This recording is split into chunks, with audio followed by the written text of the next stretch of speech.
तो आज हम विष्णु सहस्त्र नाम के एक बहुत ही गहरे नाम पर बात करने वाले हैं, भूतभृत। हमारे पास जो स्रोत हैं वे इस एक नाम के पीछे छिपे पूरे ब्रह्मांड के दर्शन को एक तरह से खोल कर रख देते हैं। हमारा मकसद ये समझना है कि कैसे ये छोटा सा एक शब्द पालन पोषण, व्यवस्था और संतुलन की इतनी बड़ी सोच को अपने अंदर समेटे हुए हैं। बिल्कुल। तो चलिए इस सोच की परतों को खोलते हैं। बिल्कुल। और सहस्त्र नाम में हर नाम सिर्फ एक टाइटल नहीं है, वो अपने आप में एक पूरा दर्शन है। भूतभृत छठा नाम है और ये सृष्टि में ईश्वर की सबसे क्या कहते हैं बुनियादी भूमिकाओं में से एक को दिखाता है। वो जो पालता है, जो सहारा देता है, ये सिर्फ एक काम नहीं बल्कि पूरे अस्तित्व का आधार है। तो सबसे पहले इस नाम को ही समझने की कोशिश करते हैं। भूतभृत। इसमें जो भूत शब्द है उसे सुनते ही ज्यादातर लोगों के मन में शायद आत्माएं या प्रेत आते हैं। बिल्कुल। लेकिन जाहिर है यहाँ इसका मतलब वो नहीं है। नहीं। स्रोत इस शब्द को कैसे समझाते हैं? ये एक बहुत जरूरी सवाल है, क्योंकि यहीं से सारी बात शुरू होती है। आम भाषा में भूत का मतलब वो बदल गया है, लेकिन संस्कृत में भू धातु का अर्थ होता है होना या अस्तित्व में आना। तो भूत का मतलब है वो सब कुछ जो अस्तित्व में है। अच्छा, एवरीथिंग दैट एग्जिस्ट्स। एग्जैक्टली। इसमें सिर्फ जीवित प्राणी नहीं बल्कि उससे भी ज्यादा बुनियादी चीजें शामिल हैं। ज्यादा बुनियादी चीजें जैसे कि पंच महाभूत, जिनसे ये पूरा ब्रह्मांड बना है। स्रोत बताते हैं कि भूत भृत का अर्थ है सभी प्राणियों और इन पंच महाभूतों का भरण पोषण करने वाला। अच्छा, तो ये पंच महाभूत मतलब पृथ्वी, जल, अग्नि, वायु और आकाश। मतलब भगवान सिर्फ उस घर को नहीं संभाल रहे जो बना है, बल्कि उन ईंट, सीमेंट, पानी को भी संभाल रहे हैं। क्या बात है। ये तो जिम्मेदारी का एक बिल्कुल अलग ही स्तर है। आपने बहुत सही पकड़ा। इसे ऐसे समझिए कि कोई चित्रकार सिर्फ अपनी बनाई हुई पेंटिंग की ही देखभाल नहीं कर रहा, बल्कि उस कैनवस को भी संभाल रहा है जिस पर वो पेंटिंग बनी है। अगर कैनवस ही फट जाए तो पेंटिंग का क्या होगा? भूतभृत का असली मतलब यही है, वो फाउंडेशनल सपोर्ट, उस बुनियादी सहारे को बनाए रखना। भगवान न केवल अपनी बनाई रचना को बल्कि रचना के मूल तत्वों को भी धारण करते हैं, उनका पोषण करते हैं। तो अगर विष्णु इन मूल तत्वों को भी सहारा दे रहे हैं तो इसका मतलब है कि वो सिर्फ चीजों को नहीं बल्कि उस पूरे सिस्टम को भी चला रहे हैं जिससे ये चीजें बनती और चलती हैं। क्या हमारे स्रोत इस सिस्टम या व्यवस्था के बारे में कुछ और बताते हैं? हाँ, और यहीं से बात और गहरी हो जाती है। स्रोत हमें रितम की अवधारणा की ओर ले जाते हैं। ये वेदों का एक बहुत शक्तिशाली विचार है। रितम का मतलब है वो ब्रह्मांडीय नियम, वो कॉस्मिक ऑर्डर या रिदम जिसके हिसाब से सब कुछ चलता है। अच्छा। सूरज का रोज सुबह उगना, ग्रहों का अपनी अपनी कक्षा में घूमना, मौसमों का बदलना, ये सब कुछ रितम का हिस्सा है। विष्णु को इसी व्यवस्था का संरक्षक माना गया है। वो ये सुनिश्चित करते हैं कि ब्रह्मांड का ये संगीत बेसुरे ना हो। ये विचार कि सूर्य और हवा भी एक अनुशासन में बंधे हैं, ये बहुत शक्तिशाली है। क्या हमारे शास्त्रीय ग्रंथों में कहीं इसका जिक्र मिलता है कि ये प्राकृतिक शक्तियां भी किसी चीज के भय या सम्मान में काम करती हैं? बिल्कुल मिलता है। उपनिषदों में एक बहुत सुंदर श्लोक है जिसका जिक्र हमारे स्रोतों में भी है। भीषास्माद्वातः पवते भीषो देति सूर्यः। भीषास्माद, इसका क्या मतलब हुआ? भीषा शब्द सुनने में भय जैसा लग रहा है। इसका शाब्दिक अर्थ यही है, उन्हीं के भय से वायु बहती है, उन्हीं के भय से सूर्य उदय होता है। लेकिन यहाँ भय का मतलब डर से कांपना नहीं है। अच्छा। इसका मतलब है एक गहरा सम्मान, एक अनुशासन, एक जागरूकता कि एक बड़ी शक्ति है जो सब कुछ देख रही है। ये श्लोक बताता है कि वायु और सूर्य जैसी अजीम ताकतें भी मनमाने ढंग से काम नहीं कर सकती। वे भी उसी ईश्वरीय विधान, उसी रितम का पालन करने के लिए बंधी हुई हैं। वाह। तो जिसे हम आज लॉज ऑफ फिजिक्स या प्रकृति के नियम कहते हैं, दर्शन उसे एक दिव्य इच्छा या व्यवस्था के रूप में देख रहा है। इसी बात से मुझे सुदर्शन चक्र का ख्याल आता है। स्रोत उसे भी इसी संदर्भ में रखते हैं। लेकिन एक मिनट, आम धारणा तो यही है कि चक्र दुश्मनों का सिर काटने के लिए है, एक विनाशकारी अस्त्र। ये पालन पोषण और व्यवस्था से कैसे जुड़ गया? ये एक शानदार सवाल है और ज्यादातर कथाओं में उसे इसी विनाशकारी रूप में ही दिखाया जाता है। लेकिन स्रोत हमें उसके गूढ़ यानी सिंबॉलिक अर्थ को देखने के लिए कहते हैं। सुदर्शन का मतलब ही है शुभ दृष्टि या सही दृष्टि। प्रतीकात्मक रूप से सुदर्शन चक्र सिर्फ शत्रुओं का संहार करने वाला हथियार नहीं है, बल्कि वह अस्तित्व को बनाए रखने वाले इसी ब्रह्मांडीय चक्र का प्रतिनिधित्व करता है। मैं यहाँ थोड़ा उलझ रहा हूँ। जो चीज संहार के लिए जानी जाती है वो पालन का प्रतीक कैसे हो सकती है? क्या स्रोत इस विरोधाभास को समझाते हैं कि ये दोनों विचार एक साथ कैसे सच हो सकते हैं? वे बिल्कुल समझाते हैं, और यहीं पर इसकी खूबसूरती है। स्रोत बताते हैं कि व्यवस्था को बनाए रखने के लिए कभी-कभी अव्यवस्था को हटाना जरूरी होता है। जब कोई असुर या कोई शक्ति ब्रह्मांड के संतुलन यानी रिथम को बिगाड़ने की कोशिश करती है, तो उस नकारात्मक शक्ति का विनाश करना असल में व्यवस्था का संरक्षण ही है। सही। तो सुदर्शन चक्र का चलना धर्म की स्थापना और अधर्म का विनाश दोनों एक ही सिक्के के दो पहलू हैं। वो केओस को हटाकर ऑर्डर को री-एस्टैब्लिश करता है। अच्छा, तो ये कुछ ऐसा हो गया जैसे एक माली बगीचे को सुंदर बनाए रखने के लिए जंगली घास फूस को उखाड़ फेंकता है। उसका घास उखाड़ना विनाश जैसा लग सकता है, लेकिन उसका असली मकसद बगीचे का पोषण और संरक्षण है। सटीक उदाहरण है।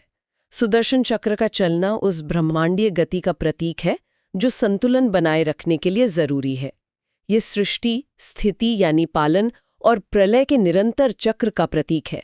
अगर सब कुछ स्थिर हो जाए तो व्यवस्था ढह जाएगी। इसलिए विष्णु के हाथ में वो चक्र इस बात का आश्वासन है कि ब्रह्मांडीय व्यवस्था सक्रिय भी है और संरक्षित भी है।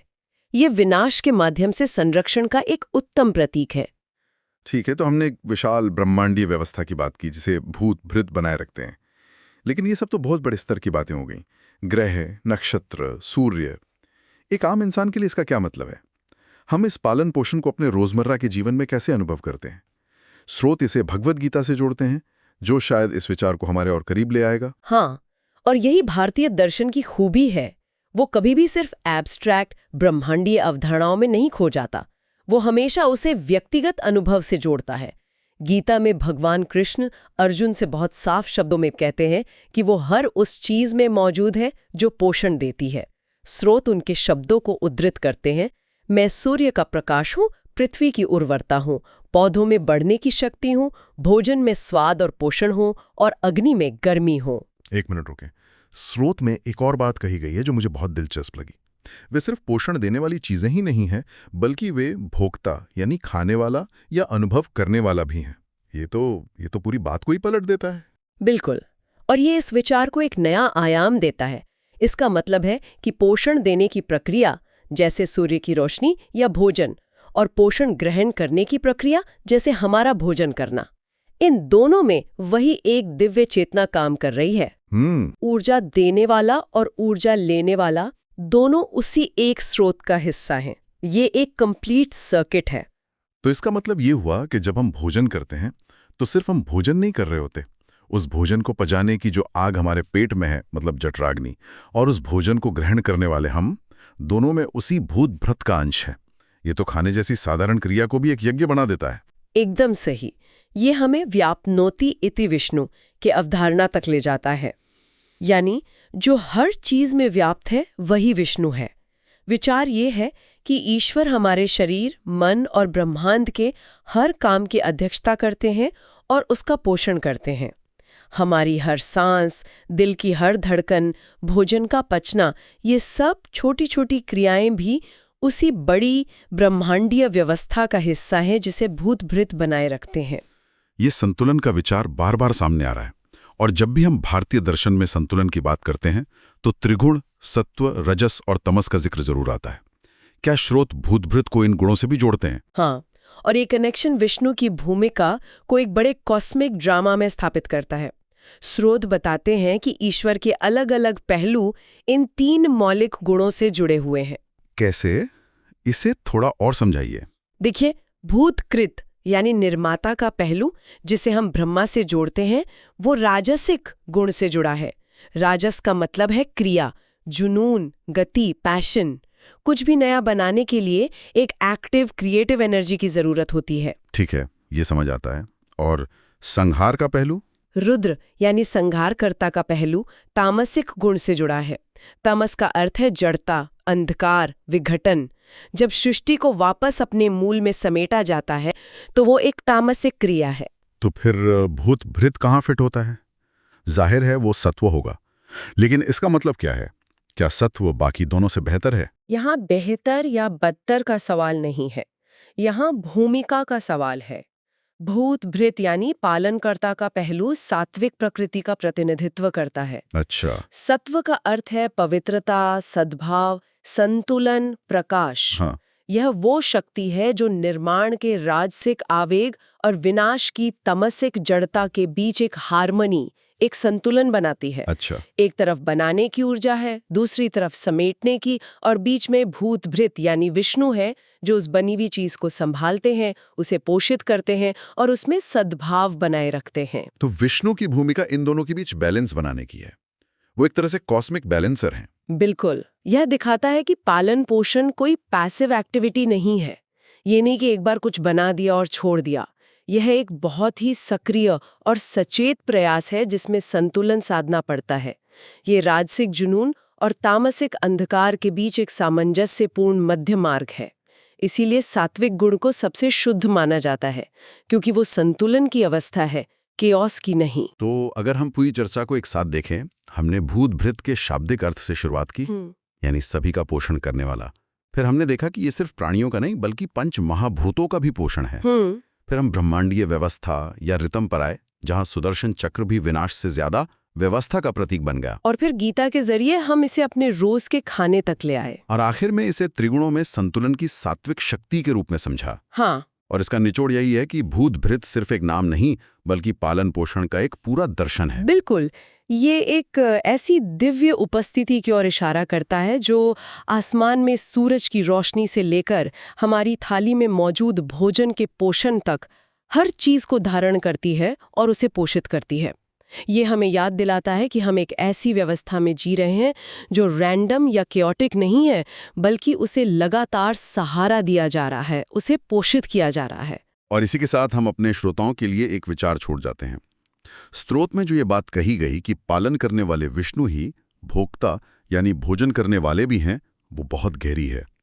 इसका मतलब है कि सिर्फ देना ही नहीं बल्कि लेना भी एक दिव्य क्रिया है। तो सोचने के लिए सवाल ये है, अगर पोषण देने की क्रिया और पोषण ग्रहण करने की क्रिया दोनों में वो एक ही दिव्य चेतना मौजूद है, तो ये हमारे भोजन, हमारे उपभोग और हमारे संसाधनों से जुड़े हमारे अपने नजरिए को कैसे बदल सकता है। शायद अगली बार जब हम भोजन करें तो हम सिर्फ खाने वाले ना हों बल्कि उस पूरे चक्र के प्रति ज्यादा जागरूक और आभारी हों जिसका हम हिस्सा हैं।